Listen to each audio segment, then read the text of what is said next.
What's going on, guys? Have you ever seen a photo where the subject is crystal clear, but the background kind of melts away into this like blurry mess? Or maybe a landscape where everything from the closest rock to the furthest mountain away is completely sharp? Well, the reason for both of those things is something called aperture. And in today's videos, we're going to talk about what that is and how you can use it to take better photos. So let's just get right into it. What is aperture? In a nutshell, aperture is an opening inside of your camera lens that allows light through and into the sensor. You can kind of think of it like the pupil to your eye. When you're in a dark room, your pupils get bigger to let more light in, and if you're out in the bright sunlight, your pupils will get smaller to let less light in. Your camera kind of works the same way. And when we measure aperture, we measure it in something called f-stops. So you might have seen something like an f1.8 or an f5 or an f11 written on a lens or somewhere along the way in your photography journey. Now, the thing to remember about those numbers is that the smaller the number, the bigger the opening, whereas the bigger the number, the smaller the opening. So if you're at something like, say, an f1.4 or 1.8, you have a large aperture letting in a bunch of light, whereas if you're at something like an f11 or an f16, it's a much smaller aperture letting in a lot less light. That one detail can really change the way you approach photography and how your photos turn out. Now, the aperture is a key part of what we photographers call the exposure triangle. My quotes were a little offset there, but you get what I'm trying to say. Exposure triangle. What's that, you might be wondering? Well, I'll tell you. It is shutter speed, ISO, and aperture. And those three things work together to determine how bright or dark your image will be.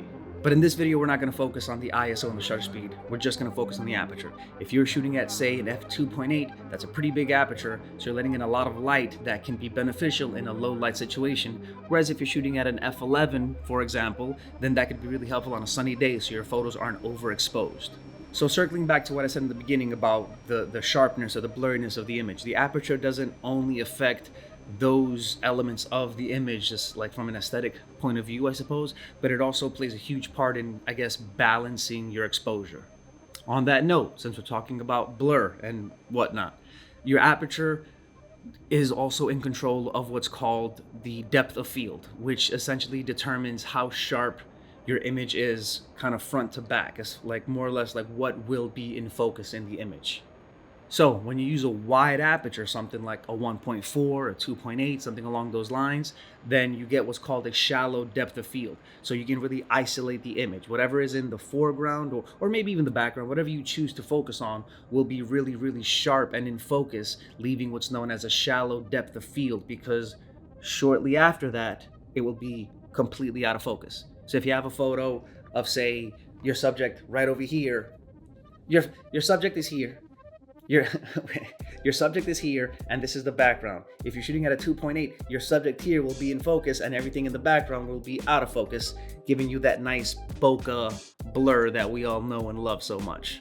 And that look is great for things like portraits or like product photography, or really anytime you're looking to make your subject really stand out and pop in the image. Now, on the flip side, when you go to f11, 16, anything in that higher aperture range, everything in the image is more likely to be in focus. So that's really good for things like landscapes, for example, because you know that you're going to get the whole scene in focus as opposed to just getting what's right in front of you in focus. Now, naturally, there's a ton more applications than just landscape photography, but that's just kind of one of the more common areas where you would be shooting at a higher aperture. That being said, aperture is in charge of two main things, which is, again, how much light you're letting in through the lens to balance out the exposure triangle, and how much of the actual image you're going to have in focus, whether it be the entire image or maybe isolating the subject and having the background and foreground completely out of focus. Now, how can you actually use aperture creatively to enhance your own photography? Let's talk about it. If you're shooting portraits, you might want to consider shooting at something like an f1.8 or a 2.8 if your lens will even allow you to go down that low. But if possible, try shooting at a lower aperture with something like, say, a 50 millimeter 1.8 or 1.4 or 1.2, for example. And that way you can isolate your subject and really draw the viewer's attention in towards the person that you're shooting. Now, if you're shooting a group photo where maybe you have, say, 3 rows of people kind of lined up one behind the other, you might want to consider bringing up the aperture, because if you focus on that first row, the second and third row might be out of focus. So that's something to consider. Now, of course, that doesn't mean bring your aperture up all the way to f11. It's kind of on a case-by-case basis. You have to play with your settings and see what works best in whatever situation you might be dealing with. But that's where practice comes into play. Now, by the same token, if you're shooting in low light situations, maybe you're taking photos at night, or maybe you're in a dark venue somewhere and you don't necessarily have a lot of ambient light or external flashes or on-camera flashes, whatever the case is, then dropping your aperture down as low as you can also be a lifesaver, because now you're letting more light into the lens without having to crank up your ISO and introducing a bunch of unwanted noise into the image. But again, that's a whole nother subject for a whole nother video. But just know, if your aperture is too high in the low light situations, it forces you to crank up your shutter speed, introducing noise, or slower, or rather crank up your ISO, introducing noise, or lower your shutter speed, and now you're at risk for motion blur, which can be cool if you're using it creatively and, more importantly, intentionally. But if you're not looking for that for that type of photo, then it really just becomes kind of annoying. Now, if you're shooting in bright daylight, naturally you're going to want to crank up your aperture to allow less light in, again, to balance out your exposure. But here's a fun trick. If you crank it up real high to say f22 and you're looking directly at, say, the sun, then the light coming in through that small opening actually causes an effect called like a starburst. So you see kind of the flare of the sun poking through in the image, which gives a really cool effect. It just adds like a nice pop of, I don't even know what to call it, but it makes the light sort of seem like a flare. It's almost like you have a filter on your lens. If you've ever seen those like starburst filters, it's pretty cool. Now, let's say you're shooting in a bright situation, but you still want to isolate the subject. You might be thinking, naturally, I want to lower my aperture, but if I lower my aperture, I'm letting too much light in and I can't get my shutter speed up high enough to balance the exposure triangle. Too many quotations. So what do you do in a situation like that? I'll show you. 1 second. You get yourself one of these here. This is called a variable, well, technically it's a neutral density filter, but this one here in particular, hold on, is a variable neutral density filter. Sheesh. Hold on.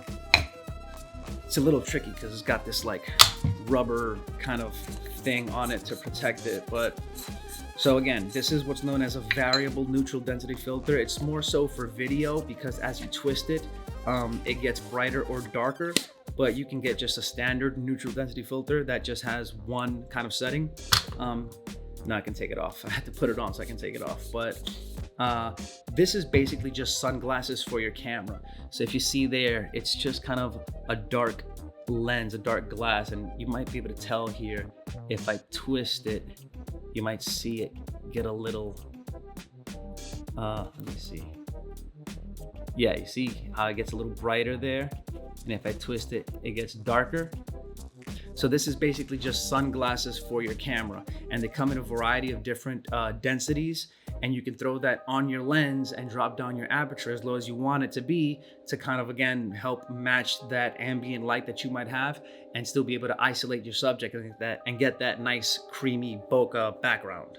Now, that being said, just because your lens is capable of going down to say 1.2 or 1.4 doesn't necessarily mean that you should be shooting that low.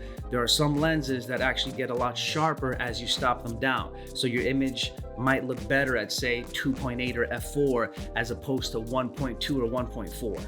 Also, depending on your subject, it might be somewhat difficult to actually find focus. The last thing you want is to get back to your computer and start editing and realize that every image is slightly out of focus. You wind up focusing on, say, their nose or their shoulder or something like that, which is a real possibility when you have that shallow depth of field that we discussed. So remember, having that aperture, having the capabilities of dropping down to a lower aperture does not necessarily make a great photo. The blurry background doesn't equal a great photo. It's a tool, but it's not a shortcut. There's a time and a place for it, but you can't do it every single time. And that's basically Aperture in a nutshell there, I suppose. It controls both the light and the depth of field in your photos. And once you've mastered it, you've unlocked a whole new level of creativity in your photography. So, if you found this video helpful, hit that like button, maybe consider subscribing, and let me know in the comments what aperture settings you guys use the most. Thanks for watching, and I will see you guys in the next video. Peace.